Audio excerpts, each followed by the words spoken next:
जहानाबाद लोकसभा का चुनाव दिन प्रतिदिन जैसे जैसे नजदीक आ रहा है, हर पार्टी अपना दमखम दिखा रही है। इसी क्रम में जहानाबाद के एक निजी रेस्ट हाउस में एनडीए की बैठक की गई।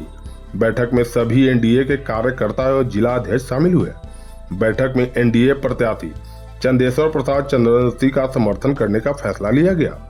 वहीं बैठक को संबोधित करते हुए सांसद चंदेश्वर प्रसाद चंद्रवंशी ने कहा कि हमारे द्वारा 5 साल में बहुत सारे काम किए गए हैं और जो काम बच गया है उसे आने वाले कार्यकाल में पूरा करूंगा।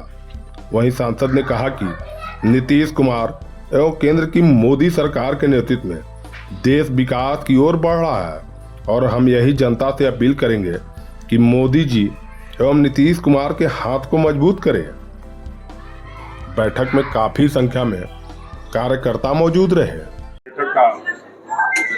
देखिए, आज एनडीए का बैठक जहानाबाद में था। पूरे लोकसभा के लोग आए हुए थे और सभी साथी काफ़ी उत्साहित हैं।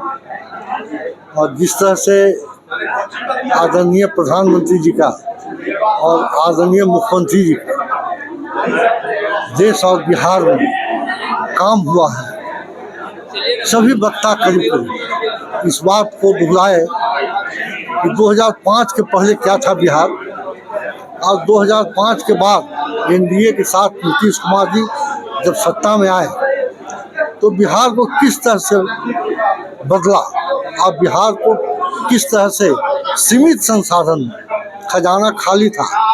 सत्ता में आए थे तो उनके पास कोई राशि नहीं था, लेकिन बिहार को एक ऐसे रास्ते पर लाके खड़ा किया कि आज बिहार में लोग अमन चैन से अपना जिंदगी बसर कर रहे हैं।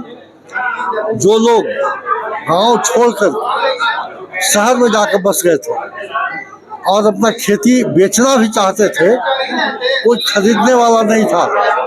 और उस स्थिति को आदरणीय मुख्यमंत्री जी ने ऐसा परिवर्तन किया कि आज हर जगह गांव तो छोड़ दीजिए, टोला रोड के कनेक्टिविटी से जुड़ गया, बिजली भरपूर आपूर्ति हो रही है और ज़मीन का दाम आसमान छू रहा है।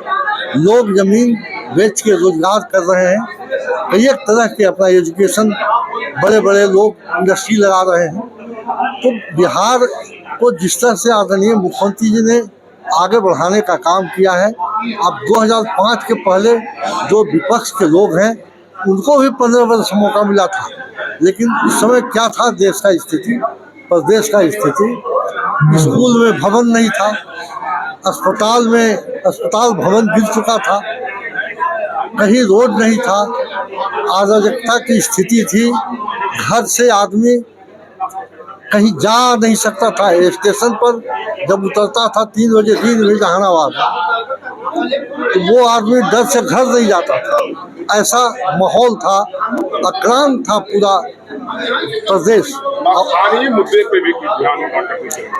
देखिए, स्थानीय मुद्दे पर हम बताना चाहते हैं कि जहानाबाद में अभी NH-83 का जो रोड क्रॉस कर रहा है, जो बन के लगभग तैयार है, यह राजधानी से 50 किलोमीटर की दूरी पर है और एक ग्रीन फील्ड रोड जहानाबाद के पूरब से सट करके निकल रहा है, ग्रीन फील्ड रोड, और एक जहानाबाद के पश्चिम से सटे हुए NH-83 क्रॉस कर रहा है और उसके दोनों के बीच में जहानाबाद डबल लाइन से गुजरा हुआ ट्रेन चलती है।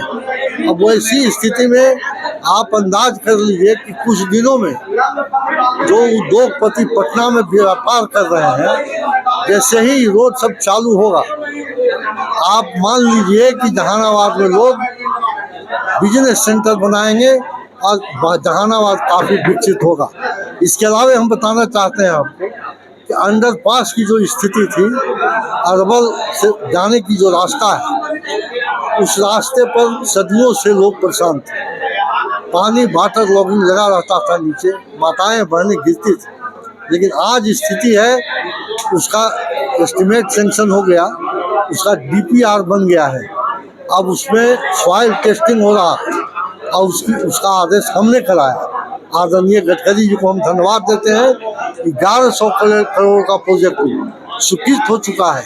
और अगर आचार संहिता नहीं रहता तो इस 2 महीने के अंदर में उसका टेंडर होता, लेकिन हमको पूर्ण विश्वास है कि 1 साल के अंदर में उसका टेंडर होके काम लग जाएगा।